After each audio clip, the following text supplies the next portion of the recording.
एक व्यास जी कथा कर रहे थे और कथा करते करते बार बार बोले कि श्री हनुमान जी महाराज जैसे ही अशोक वाटिका में गए, अशोक वाटिका के सुंदर श्वेत पुष्प देख करके हनुमान जी महाराज मचल गए। अब जैसे ही उन्होंने श्वेत पुष्प कहा, श्वेत पुष्प सुनते ही वहां पर हनुमान जी दिव्य प्रकट हो गए और प्रकट होकर के व्यास जी से बोले आप ये कथा गलत सुना रहे हो और मैं बहुत दिनों से सुन रहा हूं आपकी कथा में। आप हर बार कथा में ये कहते हो कि अशोक वाटिका के श्वेत पुष्प वहां श्वेत पुष्प नहीं थे, वहां लाल पुष्प थे। व्यास जी महाराज तो बड़े प्रसन्न हो गए, बोले ओहो साक्षात हनुमान जी प्रकट हो गए। लेकिन व्यास जी बड़े चतुर थे, उन्होंने हनुमान जी की बात पर राजी ना करके वो अपनी बात थोपने लगे। बोले नहीं आप तो ऐसे ही बोल रहे हो, हम जो कह रहे हैं वो सत्य है, अशोक वाटिका के पुष्प श्वेत थे। हनुमान जी बोले अभी अपनी गदा का प्रहार कर देंगे। तुम गए थे कि हम गए थे? तुम तो कथा सुना रहे हो, हम तो अशोक वाटिका गए थे, वहां के पुष्प श्वेत नहीं लाल थे। व्यास जी बोले मैं व्यासपीठ पर बैठा हूं, आप गदा का प्रहार नहीं कर सकते। व्यास है विष्णु रूपा है, व्यास विष्णु स्वरूप होता है, राम जी का रूप होता है। लेकिन हम अपनी बात पर अटल रहेंगे कि अशोक वाटिका के पुष्प श्वेत थे। हनुमान जी बोले तुम नहीं मानोगे, अरे हम प्रत्यक्ष अशोक वाटिका में थे, हमारी बात का कोई प्रमाण नहीं। व्यास जी बोले नहीं आपकी बात का कोई प्रमाण नहीं। बोले रुको मैं अभी तुमको प्रमाण देने के लिए अभी किसी को लेके आता हूं। बोले जाओ ले आओ। हनुमान जी महाराज सीधे साकेत गए। साकेत में जाकर के राघव और श्री जानकी जी बैठी थी, चरणों में प्रणाम किया। बोले एक व्यास जी गलत कथा सुना रहे हैं। बोले क्या सुना रहे हैं? बोले वो कह रहे हैं कि अशोक वाटिका के पुष्प श्वेत थे। मैं तो मां वहां आपके पास आया था, मुझे पता है कि पुष्प लाल रंग के थे, लेकिन वो व्यास जी मान ही नहीं रहे हैं। वो कह रहे हैं कि श्वेत पुष्प है। आप चल करके गवाही दे दो और उनसे जाके कह दो कि पुष्प लाल थे। आपने तो देखे, आप तो अशोक वाटिका में थे। जानकी जी बोली ठीक है हम आते हैं, चलो। अब तो महाराज व्यास जी की कथा में हनुमान जी प्रकट हो गए, हनुमान जी के साथ साथ जानकी जी प्रकट हो गई, जानकी जी के साथ राम जी भी प्रकट हो गए, सब प्रकट हो गए। हनुमान जी सबको ले आए और हनुमान जी बोले फैसला कीजिए, ये व्यास जी मंच पर बैठे बैठे गलत बात कह रहे हैं। ये कह रहे हैं अशोक वाटिका के पुष्प श्वेत थे। मां आप बता दीजिए, अशोक वाटिका के पुष्प लाल थे। जानकी जी मंच पर आई, व्यास जी को प्रणाम किया, भागवत जी को वंदन किया। बोले नहीं व्यास जी जो कह रहे हैं वो बिल्कुल सत्य है, अशोक वाटिका के पुष्प श्वेत ही थे। हनुमान जी महाराज उदास होकर के बैठ गए। बोले ये क्या बात हुई, मतलब व्यास जी मंच पर बैठे तो सब उनके पक्ष में चले गए? मुझे मेरे नेत्रों पर भरोसा है मां, आप ऐसे कैसे कह सकते हो? मुझे पता है वहां के पुष्प लाल थे। जानकी जी ने जाकर के हनुमान जी के सिर पर वरद हस्त फेरते हुए कहा हनुमान जी पुष्प तो श्वेत ही थे, लेकिन रावण के पुष्प वाटिका में हमको बंधी देख तुमको इतना क्रोध आ रहा था कि तुम्हारे नेत्रों में लालिमा आ गई थी, जिसके कारण श्वेत भी तुमको लाल ही दिख रहे थे। पर वास्तविकता तो हनुमान जी यही है कि पुष्प वहां के श्वेत थे। जब जानकी जी की बात ने मोहर लगा दी तो हनुमान जी महाराज व्यास जी से जाकर के बोले क्षमा कर दीजिए, अब तो मां भी कह रही हैं तो वहां के पुष्प श्वेत ही रहे होंगे। तब व्यास जी ने चरण में प्रणाम किया। बोले आज हनुमान जी से न संवाद करने में, हनुमान जी की बात रोकने में, हनुमान जी की बात को नीचे करने में एक प्रभाव तो हुआ कि हमारी कथा में पूरा राम दरबार प्रकट हो गया, और ये सब हनुमान जी की कृपा। भैया हनुमान जी आपके रोग निवृत्त कर देंगे, आप कुछ और क्रिया करोगे तो। हनुमान जी आपके बिगड़े काम बना देंगे यदि कुछ और क्रिया करोगे तो। लेकिन हनुमान जी आपके हो जाएंगे यदि हनुमान जी को कथा सुनाओगे तो। हनुमान जी आपके हो जाएंगे। यहां पर इतने रोगी आते हैं, इतने कष्ट निवारण के लिए लोग आते हैं, सब लोग हनुमान जी से कृपा मांगते हैं, हनुमान जी को कोई नहीं मांगता। लेकिन भैया जो कथा सुनाते हैं ना, हनुमान जी स्वयं खुद को दे देते हैं उनको, हनुमान जी उन्हीं के हो जाते हैं। इसलिए भैया हमारी तो यही प्रार्थना है, हम अकेले वक्ता नहीं, आप सब भी वक्ता बन जाओ। और हनुमान जी को एक कोने में बैठ करके कोई भी मंगल चरित्र जरूर सुनाया करूं। हनुमान जी को बड़ा प्रिय है। बोलो अनंत बलवंत श्री हनुमान जी महाराज की जय। आओ, आज भागवत का प्रथम दिवस है। अब हनुमान जी को प्रणाम कर लिया, अब भागवत में प्रवेश करें। महात्मा में सब लोग बड़े ध्यान से सुनिएगा। श्रीमद् भागवत का पहला श्लोक, महात्मा का प्रथम श्लोक 4 बार बोलेंगे हम, सब लोग मेरे साथ बोलना। हाँ, सच्चिदानंद रूपाय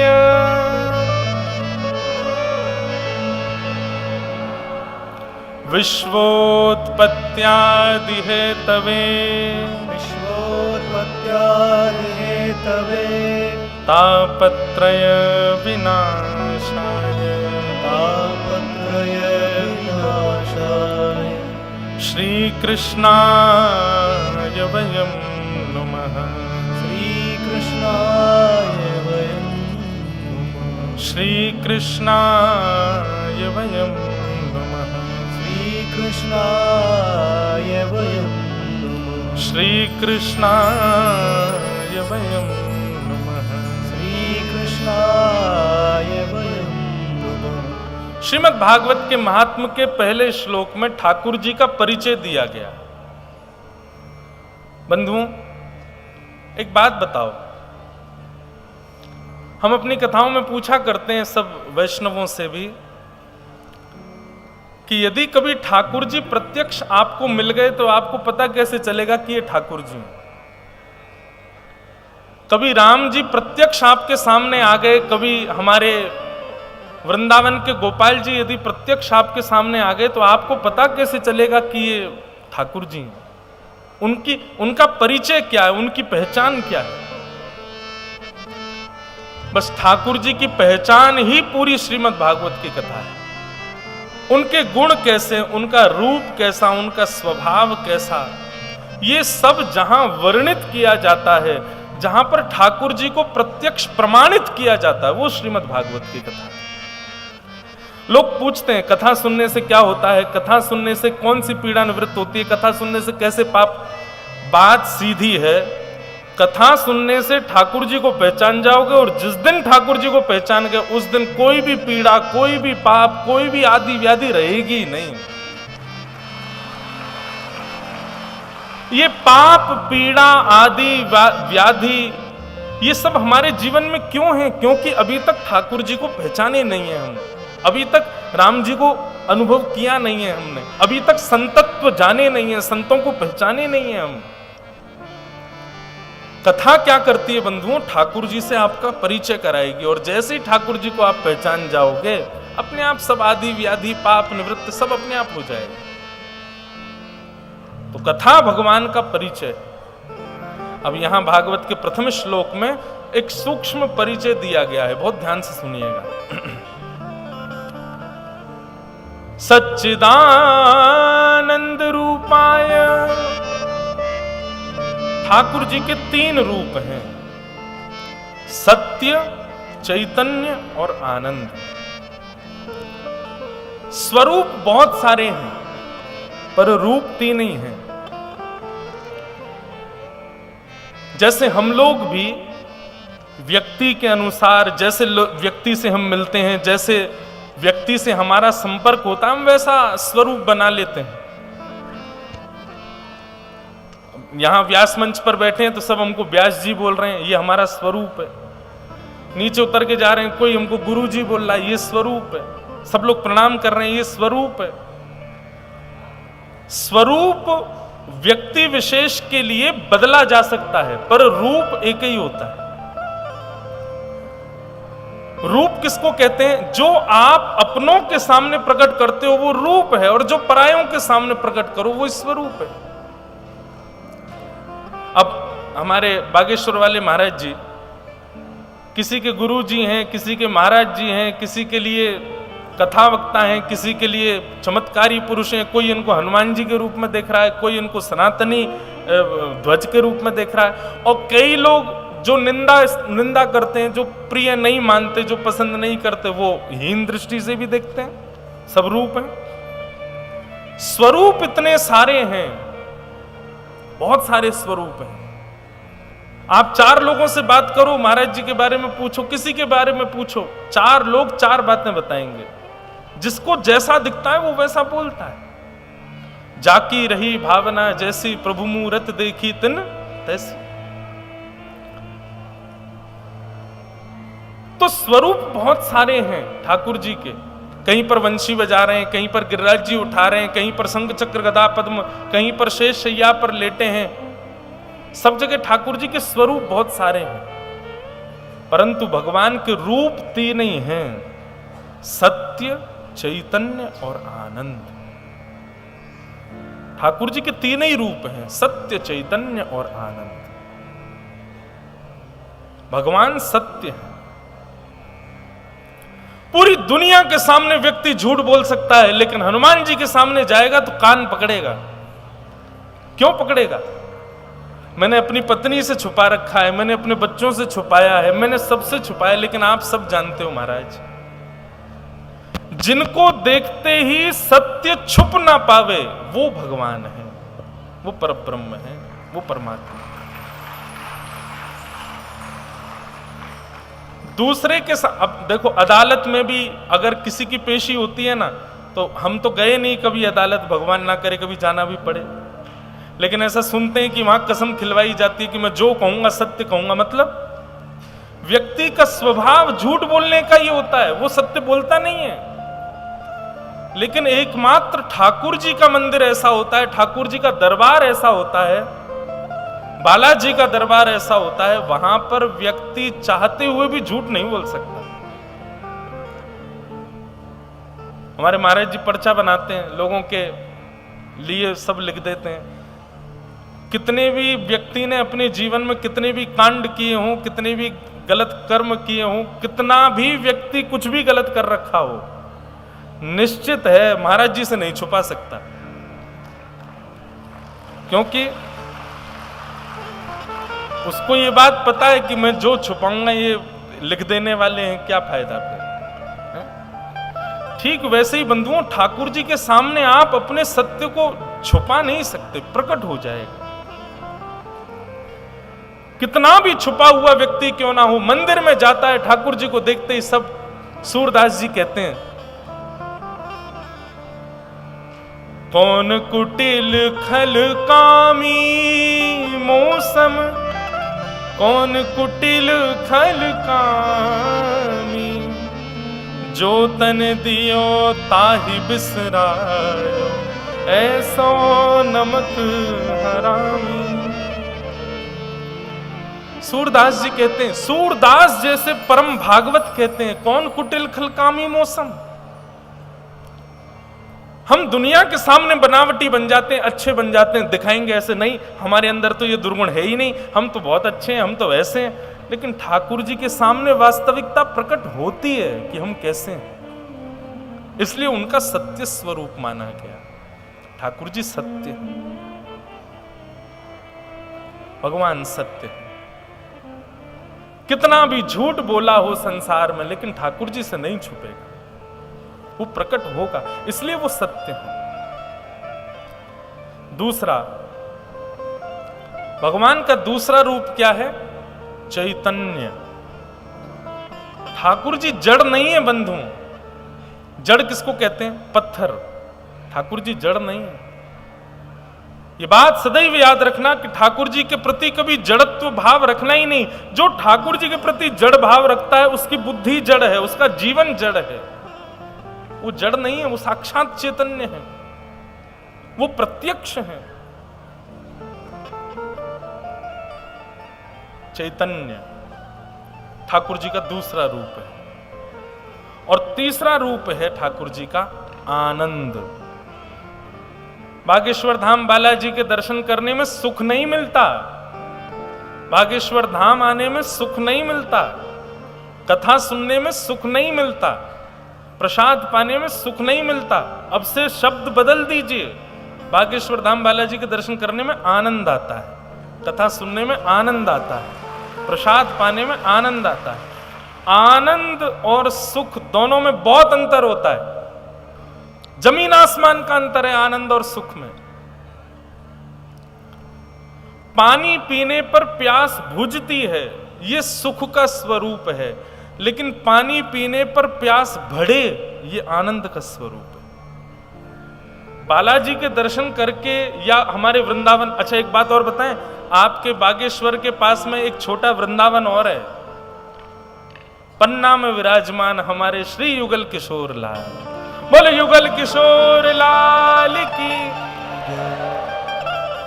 हम युगल किशोर जी की प्राकट्य की कथा भी बताएंगे एक दिन कथा में। हमारे वृंदावन के रसिक संत हुए श्री हरिराम व्यास जी, ओरछा के राजा मधुकर शाह के गुरु जी श्री हरिराम व्यास जी। हरिराम व्यास जी के निज सेवित ठाकुर जी हैं श्री युगल किशोर जी। हमारे वृंदावन में 7 देवालय हैं, 7 निधि हैं, सप्त निधि। सप्त देवालय अलग हैं, सप्त निधि अलग हैं। तो सप्त निधि जो हैं वृंदावन के कौन कौन हैं? गोविंद देव जी, गोपीनाथ जी, मदन मोहन जी, राधा रमण जी, श्री राधा वल्लभ जी, युगल किशोर जी और वृंदावन बिहारी लाल। ये सप्त निधि हैं वृंदावन की, जिनमें से 3 निधि तो राजस्थान में विराजते हैं, गोविंद देव जी, गोपीनाथ जी और श्री मदन मोहन जी, और 1 निधि हमारे वृंदावन की आपके बुंदेलखंड में विराजती हैं, श्री युगल किशोर लाल जी। पन्ना को आप कभी अन्य क्षेत्र ना समझ करके पन्ना की प्रसिद्धि बताते हैं, वहां पे हीरा होते हैं, वहां पे सुंदर सुंदर आभूषण होते हैं, रत्न होते हैं। अरे पन्ना में पूरे विश्व का सबसे महंगा रत्न बैठा है, श्री युगल किशोर लाल। एक व्यक्ति मुझसे बोले आप इतनी बार बागेश्वर गए हो, पन्ना गए कभी? मैंने कहा हाँ पन्ना गया हूं।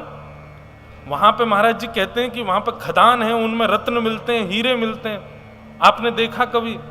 मैंने कहा हाँ, पन्ना में एक बहुत बड़ा हीरा बैठा है, पूरे विश्व का सबसे महंगा हीरा बैठा है, श्री युगल किशोर लाल, सबसे महंगे हीरा।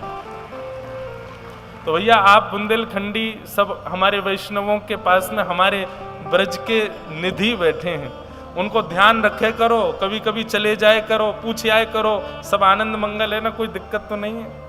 श्री युगल किशोर लाल जी बड़े प्यारे ठाकुर जी। अभी कथा विश्राम होगी ना तो हम सप्त निधियों को प्रणाम करेंगे, एक पद गाएंगे, उसमें श्री युगल किशोर जी का भी नाम आता है। तो युगल किशोर जी के दर्शन करने में सुख नहीं मिलता, आनंद आता है। आनंद का स्वरूप है कि क्रिया को करने के बाद वो बढ़ता है, कम नहीं होता। महाराज जी कितनी बार भी मिल जाएं, लगता है अभी तो मिले ही नहीं, अभी तो कम है। यहाँ पे कितने सारे सेवादार ऐसे हैं जिनको मैं हमेशा महाराज जी के संग देखता हूं। इनसे कभी पूछ लो, आप तो 24 घंटे महाराज जी के संग रहते हो, मन भर जाता है आपका? बोले नहीं भरता, फिर भी ऐसा मन होता और रहें संग और देखें। ठाकुर जी की सेवा में भी यदि यही सुख मिलता है कि बार बार करें कि और इनके पास जाएं और उनकी सेवा करें, यही है आनंद। कथा 4 घंटे की होती है। अब यहाँ सुबह से शाम तक कुछ ना कुछ चल ही रहा है, यज्ञ भी चल रहा है, कथा भी चल रही है, शाम को भजन संध्या भी होगी। आज शीतल पांडे जी आए हैं, वो भी भजन सुनाएंगे सुंदर सुंदर, नित्य कुछ ना कुछ नवीन होगा, इतने संत आएंगे। आप लोगों को क्या मिल रहा है? चुपचाप बैठे हो, नीचे बैठे हो, इतनी भीड़ में बैठे हो, एक बार घुस गए तो निकल नहीं सकते, निकल गए तो वापस नहीं आ सकते। लेकिन फिर भी यहां क्यों बैठे हो? क्योंकि आपको सुख नहीं, आपको आनंद मिल रहा है। यही भगवान का स्वरूप है। ये ठाकुर जी के 3 रूप हैं, सत्य, चैतन्य और आनंद। जब तक ये 3 व्यवस्थाएं हमारे चित्त में नहीं आएंगी तब तक ठाकुर जी दिख ही नहीं सकते। ठाकुर जी के सामने सत्य प्रकट करना ना पड़े, हो जाए। ठाकुर जी के प्रति जड़ भाव नहीं, चैतन्य भाव।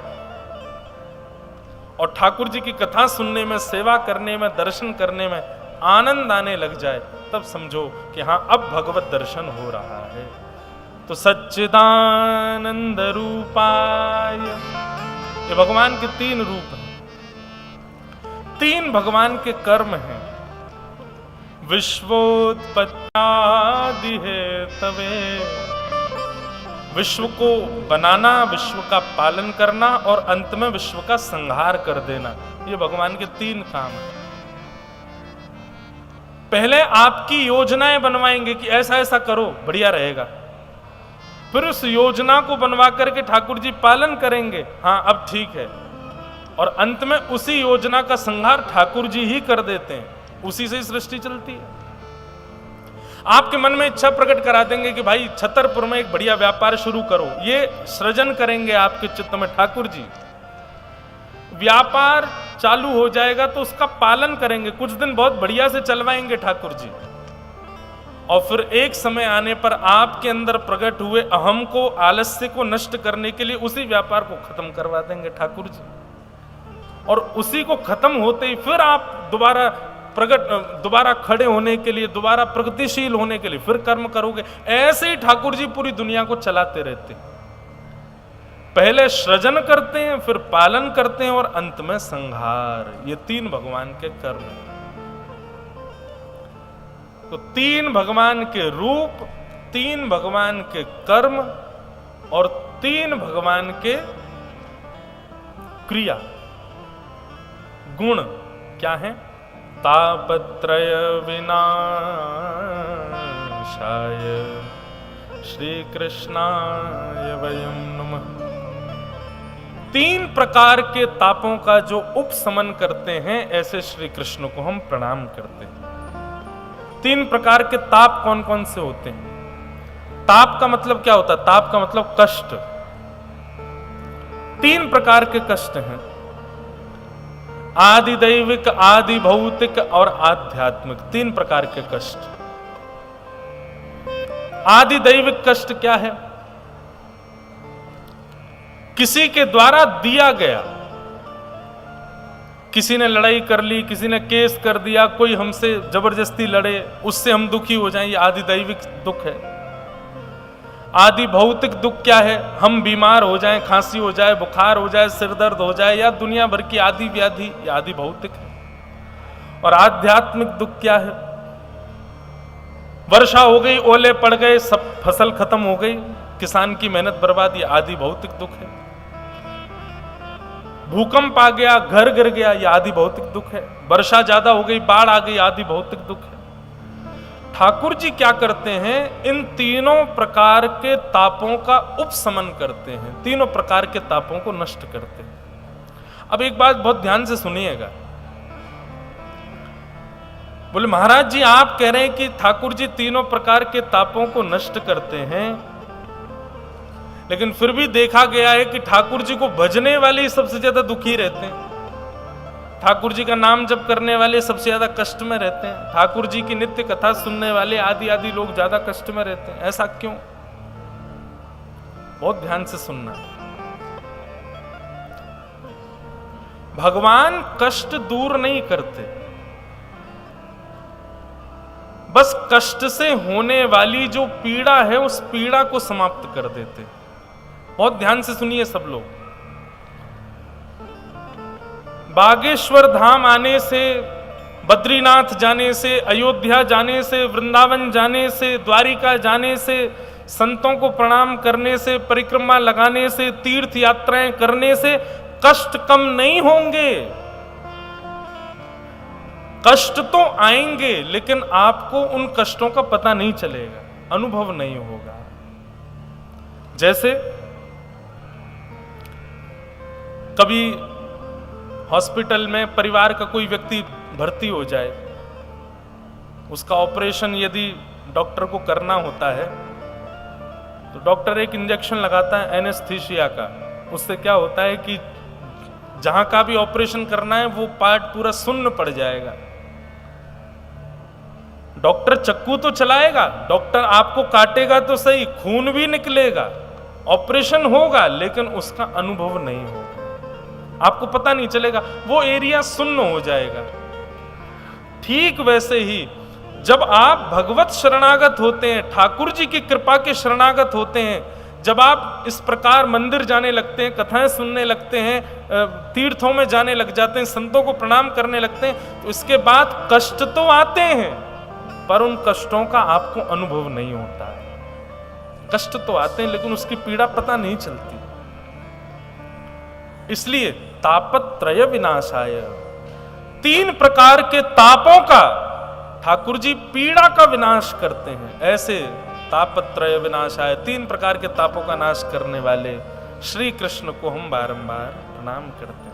सच्चिदानंद रूपाय विश्वोत्पत्त्यादि हेतवे तापत्रय विनाशाय श्री कृष्णाय वयम नमः। तो भैया ठाकुर जी पीड़ा दूर नहीं करते हैं। ठाकुर जी पीड़ा तो आने देंगे, लेकिन पीड़ा से होने वाले जो प्रभाव हैं उस प्रभाव को ठाकुर जी नष्ट कर देते हैं। ऐसे श्री कृष्णाय वयम नमः, श्री कृष्ण को हम बारंबार प्रणाम करते हैं।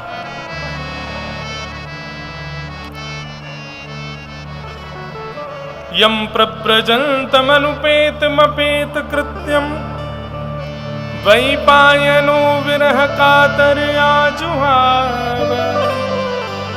पुत्रेति तन्मयतया तरवो विनेदु स्तम सर्वभूत हृदय मुनिमानतोऽस्मि। बंधु, भागवत के महात्म्य में भगवान के पहले रूप का वर्णन किया गया, पर भागवत जी का महत्व बताया गया। भागवत जी का महत्व क्या है हम लोग 15 मिनट में सुन करके और फिर कथा को विश्राम देंगे, फिर अन्य कार्यक्रम होंगे।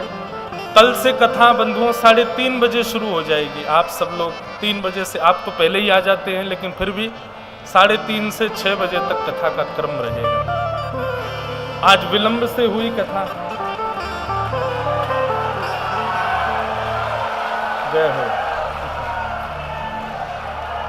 तो बस 15 मिनट और 15-20 मिनट और विराज जाओ, विराज जाओ, विराज जाओ।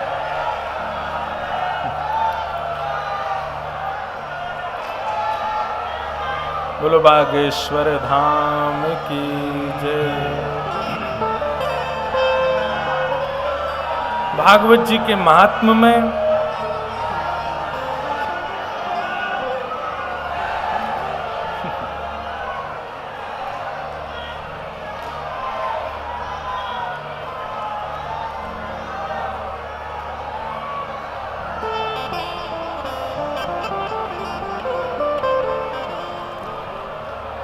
सब लोग विराज जाओ भैया, जहां जहां खड़े हो वहीं बैठ जाओ।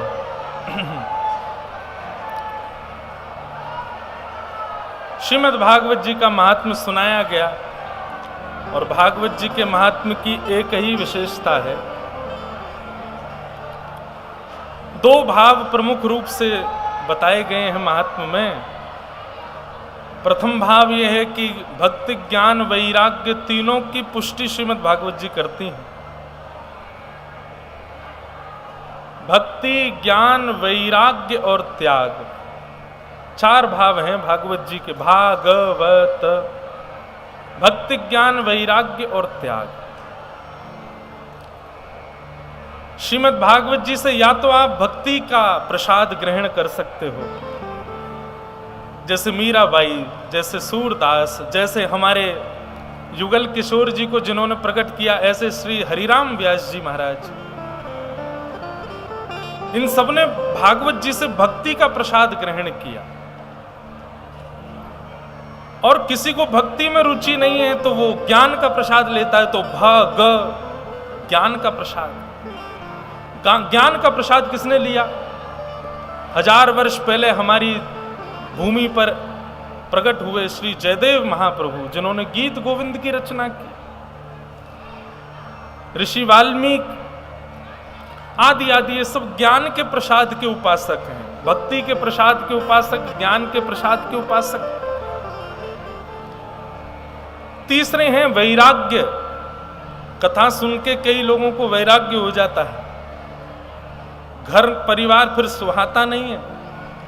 ठाकुर जी की चर्चा, ठाकुर जी की लीला, ठाकुर जी का दर्शन, ठाकुर जी के संतों में संग, ठाकुर जी का प्रसाद, बस इसी में ही रुचि मिलती है। तो या तो भागवत जी आपको भक्ति का प्रसाद देंगी, भक्ति का प्रसाद नहीं लोगे तो ज्ञान का प्रसाद देंगी, ज्ञान का प्रसाद नहीं लोगे तो वैराग्य का प्रसाद देंगी। और वैराग्य का प्रसाद भी यदि स्वीकार नहीं करोगे तो चौथा प्रसाद तो आपको लेना ही पड़ेगा, उसके बिना नहीं रह सकते। और वो क्या है? त्याग।